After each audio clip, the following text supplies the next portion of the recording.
আসসালামু আলাইকুম। Channel I কৃষি সংবাদে আমন্ত্রণ জানাচ্ছি আমি আনিকা জাহিন। এখনকার এই সংবাদ আয়োজন একই সঙ্গে চ্যানেল আর ইউটিউব চ্যানেল এবং চ্যানেল আর ওটিটি প্ল্যাটফর্ম আইস্ক্রিনে লাইভ স্ট্রিম হচ্ছে। আমন আবাদে ব্যস্ত সময় পার করছেন বাগেরহাটের চাষিরা। বর্ষা মৌসুমে পর্যাপ্ত বৃষ্টি হওয়ায় ভালো ফলনের ব্যাপারে আশাবাদী তারা। বাগেরহাট সংবাদদাতার তথ্য ও ভিডিও চিত্রে আল মুকসিদের রিপোর্ট। কাঙ্ক্ষিত বৃষ্টি হওয়ায় আমন ধানের জমি তৈরিতে ব্যস্ত বাগেরহাটের চাষিরা। এতদিন আমাদের এলাকায় কোনো বৃষ্টিবাদল ছিল না, এখন বৃষ্টির কারণে আমরা আমন ধান চাষাবাদ করতে খুব ব্যস্ত আছি। প্রচুর বৃষ্টি হইতেছে, এখন কাজবাজ খুব ভালোভাবে চলতেছে আমাদের। জেলায় চলতি মৌসুমে ৭৩,২৪৫ হেক্টর জমিতে আমন চাষের লক্ষ্যমাত্রা নির্ধারণ করা হয়েছে বলছে কৃষি বিভাগ। এই মৌসুমে আমন বীজতলা তৈরিতে কৃষক সর্বদা ব্যস্ত সময় পার করছে। আমরা কৃষি বিভাগ তাদের সার্বক্ষণিক পরামর্শ দিয়ে যাচ্ছি। আমার ইউনিয়নে ২১৫০ হেক্টর লক্ষ্যমাত্রা নিয়ে আমরা কৃষি বিভাগ কাজ করতেছি। কৃষি সম্প্রসারণ অধিদপ্তর থেকে কৃষকদের বীজ ও সার সহায়তা দিলে লক্ষ্যমাত্রা অর্জনে সমস্যা হবে না বলে জানিয়েছেন সংশ্লিষ্টরা। আল মুকসিদ, চ্যানেল আই। বাংলাদেশ ধান গবেষণা ইনস্টিটিউট দেশের বিভিন্ন স্থানে ব্রি যান্ত্রিকীকরণ পল্লীতে কৃষকদের বিনামূল্যে ধান বপন, রোপণ, পরিচর্যা ও কর্তন সহ বিভিন্ন সেবা প্রদান করছে। এতে কৃষকদের শ্রম ও সময়ে সাশ্রয় সহ উৎপাদন খরচ হ্রাস পাচ্ছে। লাভবান হচ্ছেন কৃষক। রাজশাহী থেকে বিস্তারিত জানাচ্ছেন আবু সালে মোহাম্মদ ফাত্তা।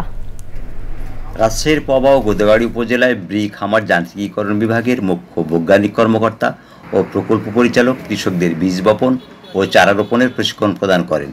এ সময় পবা ও গোদাগাড়ী উপজেলার ২৫ জন আদর্শ কৃষক মাঠ পর্যায়ে প্রশিক্ষণে অংশগ্রহণ করেন। মেশিনে ধান লাগালে বিঘা হয়ে আমার ৯০০ টাকা খরচ হয়, আর পাট দিয়ে যদি লাগাই তাহলে আমার ১৪০০ টাকা খরচ পড়ে। তো মেশিনের ধান লাগার পরেই গুছি ছাড়ে, এর কোনো পরিবর্তন হয় না।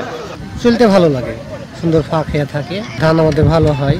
যে মেশিনের সাহায্যে ধান লাগাচ্ছে, অনেক অল্প খরচে ধান লাগানো হচ্ছে। রাইস ট্রান্সপ্লান্টার দিয়ে ধানের চারা রোপণের সুবিধা ও লাভের কথা জানান প্রদর্শনী প্লটের কৃষক ও অপারেটর।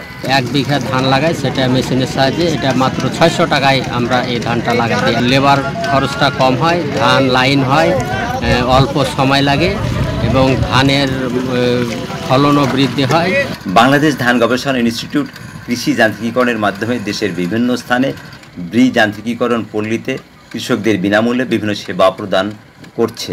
বিদেশ থেকে যে মেশিন এই রাইস ট্রান্সপ্লান্টে ৪ লক্ষ ৩.৫ লক্ষ টাকা খরচ হয়, আমরা এটা তো যদি দেশে আমরা করতে পারি, সরকারি নীতি সহায়তা যদি থাকে, আমরা ২.৫ থেকে ৩ লক্ষ টাকা এটা কৃষকদের দিতে পারবো। তাহলে আমাদের বৈদেশিক সাশ্রয় হবে, আমাদের কর্মসংস্থান তৈরি হবে।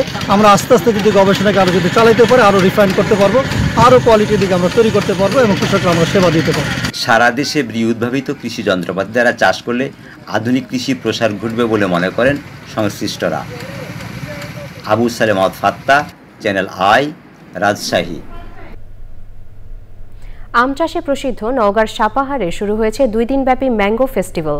নওগাঁ জেলা প্রশাসনের আয়োজনে এবং উপজেলা প্রশাসনের সহযোগিতায় সাপাহার পাইলট উচ্চ বিদ্যালয় মাঠে মেলাটি অনুষ্ঠিত হচ্ছে। উদ্বোধন করেন জেলা প্রশাসক মোহাম্মদ আব্দুল আওয়াল।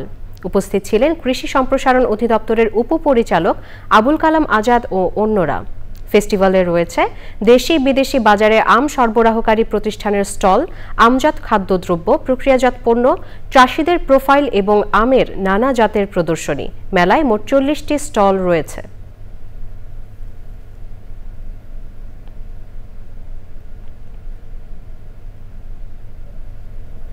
দর্শক, চ্যানেল আই কৃষি সংবাদের আজকের আয়োজন এ পর্যন্তই। পরবর্তী সংবাদ আয়োজনের আমন্ত্রণ জানিয়ে শেষ করছি। সবাইকে ধন্যবাদ।